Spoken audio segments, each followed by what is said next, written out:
పైడిపల్లి రామ్మూర్తి, వృత్తి వ్యవసాయం, కళ్ళ దుకాణం ఇక్కడ మాది. నేను ఆర్ఎస్ఎస్లో నగర అంటాం మనం, కార్యదర్శి ఆర్ఎస్ఎస్ గోదావరికంఠం సంబంధించి ఆర్ఎస్ఎస్ కార్యదర్శి. అయోధ్య రాయ్ మీకు అందరికీ పరిచయమే. రాజు, సంపద, విశ్వ పరిషత్ కార్యకర్తలు అందరం కూడా ఆర్ఎస్ఎస్ ఆధ్వర్యం లోపల విశ్వ పరిషత్ ఆర్ఎస్ఎస్ కలిసి 500 సంవత్సరాల నాటి యొక్క కళను మనం తిరిగి పొందుతున్నాం. మనం 500 సంవత్సరాలు పూర్తి చేసుకున్న సందర్భంగా మనకు ఆ యొక్క రాముని యొక్క గుడి నిర్మాణానికి రాలేకపోయింది. దేశ ప్రజలందరూ కూడా అన్ని రాష్ట్రాల నుంచి కూడా ఉద్యమంలో అన్నీ మనం పంపించాము. అక్కడికి ఇటుకలు పంపించాము. రామశిల కార్యక్రమం పేరు మీద, శిలాన్యాస్ కార్యక్రమం పేరు మీద, రామజ్యోతి పేరు మీద, రామరథం పేరు మీద అన్నీ కూడా మనము కార్యక్రమాలు నిర్వహించుకున్నాము. తర్వాత మనకు శ్రీరాముడు మనకు అన్ని నిర్వహించుకున్న సందర్భంగా ఇప్పుడు మనకు అన్ని ఇళ్లలోకి దేశవ్యాప్తంగా 80 దేశాలలో కూడా మన యొక్క 40 దేశాలలో ఈ కార్యక్రమం నిర్వహిస్తుండ్రు. 80 దేశాలలో మనకు అక్షింతలు కూడా వితరణ జరిగినాయి. కాబట్టి అక్షింతలు రాముడు మనకు అన్ని మనం అక్కడికి పంపించాము. మన శ్రమతోటి మన కార్యకర్తలు ఎంతో మంది బలిదానం అయినరు. కానీ మనకు శ్రీరాముడు మనకు ఆ యొక్క అక్షింతలను ఇంటింటికి మన ఇంట్లో ఉన్న కుటుంబ సభ్యులందరి మీద కూడా చల్లుకోవడానికి కూడా మనకు ఎంతో ఆశీర్వచనంతో వచ్చినటువంటి యొక్క అక్షింతలను ఈరోజు బాలరాముడిని మనము అక్కడ ప్రాణప్రతిష్ఠ చేసుకుంటున్నాం. అందరం చూస్తున్నాం టీవీలలో. బాలరాముని యొక్క చరిత్ర గురించి చెప్పుకుంటే ఒడవదు ఇప్పుడు. మరి బాలరాముడే ఎందుకు వచ్చిండు అక్కడికి, ఎందుకు కారణం ఏంటిది అంటే దాని వెనకాల పెద్ద చరిత్ర ఉంది. బాబరి యొక్క కట్టడం, బాబరి యొక్క నిర్మాణం వల్ల అక్కడ అప్పుడు మన యొక్క గుడి ధ్వంసం అయిపోయింది మొఘలాయుల కాలం లోపల.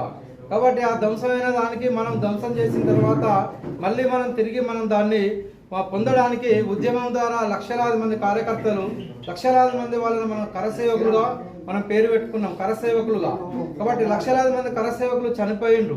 సరయూ నదిలో వాళ్ళను చంపిన తర్వాత ఆ తుపాకీ తూటాలకు బలైన వాళ్ళను కూడా వాళ్ళందరినీ సంచులలో, గోని సంచులలో కట్టి కూడా సరయూ నదిలో వాడేసింది. కాబట్టి అటువంటి యొక్క అమరవీరుల యొక్క త్యాగం వల్ల మన బాలరాముడిని మనం ఇవాళ ప్రాణప్రతిష్ఠ చేసుకుంటున్నాం.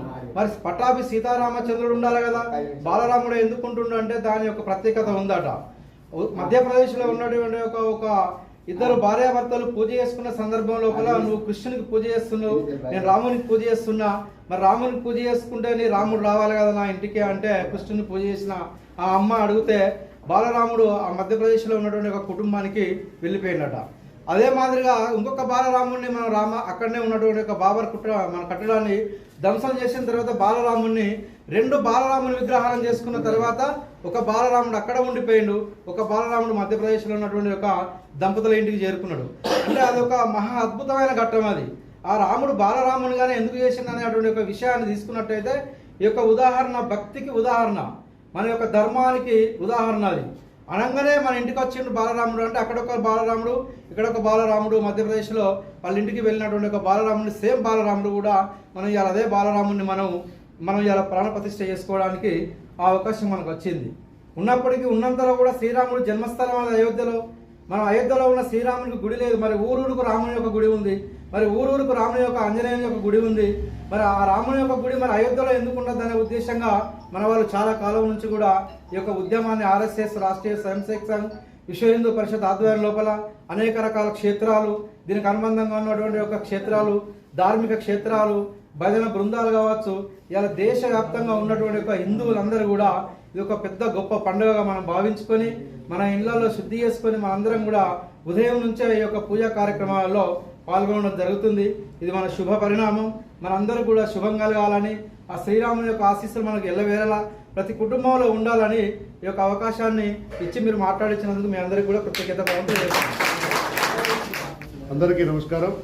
ఈరోజు అయోధ్యలో బాలరాముని ప్రాణ ప్రతిష్ఠ సందర్భంగా ఇక్కడికి వచ్చేసినటువంటి బజరంగ్ దళ్ మరియు ఆర్ఎస్ఎస్ వాళ్ళందరూ కూడా ఇక్కడికి మా గంగనార్ పెద్దలందరూ కూడా యొక్క నమస్కారాలు తెలియజేస్తా ఉన్నాను. నిజంగా ఇలా హిందువులందరూ గర్వించదగ్గ విషయం. నరేంద్ర మోడీ గారు తలపెట్టిన ఈ యొక్క కార్యక్రమం భారతదేశంలో ఉన్న ప్రతి ఒక్కరు గర్వించదగ్గ విషయంగా మనం పరిగణలోకి తీసుకోవాలి. ఎందుకంటే మనం ఏ రోజైతే అయోధ్యలో మన గుడి నిర్మాణం మన అయోధ్యలో మన రామాయణుడు అని చెప్పేసి గత కొన్ని సంవత్సరాల కిందట అంటే మన జనగాం నుంచి ఇక్కడ వేణుగోపాల నాథ్ మన జనగాం నుంచి కరసేవకుల మల్లికార్జున అని, వేగులపు శ్రీనివాస్ అని, కోనర మధుకర్ అని, ఇక్కడి నుంచి మనిషికొక ఇక్కడి నుంచి ఊరికలు కొందరు ఒక కర్ర చిన్న కర్ర పట్టుకొని ఇప్పుడు స్వర్గీయ మా బీజేపీ మెడపల్లి మోహన్ రావు గారి ఆధ్వర్యంలో ఇక్కడ అందరం బయలుదేరి ట్రైన్ ఇక్కడ జరుపుని చిన్నపిల్ల కానీ ఆ రోజు వీళ్ళందరూ వేసిపోయి మహాత్మా గాంధీ చాచా నెహ్రూ అలాంటి వాళ్ళు జైళ్ళల్లో ఉన్న దానిలో వీళ్ళని బంధించి జైళ్ళలో పెట్టిన సందర్భం. అన్నేళ్ల తర్వాత ఈరోజు ఈ కలపరం జరిగిన దానికి కారణం నిజంగా కూడా నరేంద్ర మోడీ గారికి మనం అందరం కూడా భారతదేశ ప్రజలందరూ కూడా కార్యక్రమం మనం తలపెట్టినందుకు అలాగే మోడీ గారికి ధన్యవాదాలు తెలియజేస్తూ ఈ కార్యక్రమం మనం మీ అందరికీ నమస్కారం తెలియజేస్తూ జై శ్రీరామ్.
జయ జయ రామ ఓం శ్రీరామ జయ రామ జయ జయ రామ ఓం శ్రీరామ జయ రామ జయ జయ రామ ఓం శ్రీరామ జయ రామ జయ జయ జయ రామ ఓం శ్రీరామ జయ రామ జయ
హనుమాన్ మంచిగా ఊపడతాడు కొంచెం